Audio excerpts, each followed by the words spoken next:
Maaf cakap, aku memang dah lama tak kesian dengan puak-puak Rohingya dekat dalam Malaysia ni. Aku dan keluarga aku ada bad experience dengan puak-puak Rohingya ni. Dulu kan, adalah si bapa dengan si anak kaum Rohingya lah selalu merayau-rayau dekat taman perumahan kita orang. Nak kutip botol, nak kuis-kuis sampah. Kita sebagai orang Melayu, kita ni sifat kesian kita sangat tinggi tau. Kita bagi makanan, kita bagi baju, kita bagi duit. Kalau kita ni susah, apatah lagi orang yang kita tengok tu kan. Nak dijadikan cerita yang membuatkan aku dah tak kesian langsung dengan diorang ni adalah perangai diorang tu sendiri. Beberapa kali kita orang selalu bagi barang kan, selalu tolong diorang. Korang tahu tak, dia rasa sangat-sangat entitled. Si bapa dengan si anak ni akan datang rumah kita orang setiap hujung minggu tanpa kita orang ajak, nak minta duit. Kita orang nak bagi makanan ataupun pakaian, dia tolak. Dia cakap dia nak duit. Aku masak khas untuk keluarga dia tahu, bagi bihun goreng. Bagilah kata bagi makanan kan. Kau tahu tak dia buat apa dengan bihun tu?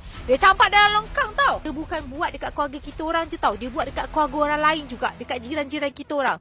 Geram si anak dengan si bapa ni boleh sesuka hati pergi rumah jiran kita orang, masuk dalam rumah, lepas tu dokong baby jiran kita orang tu tau sesuka hati tanpa izin. Diorang ni memang jenis yang entitled, yang rasa macam tanah ni diorang yang punya. Sokong kita kerajaan untuk kerajaan buat sesuatu.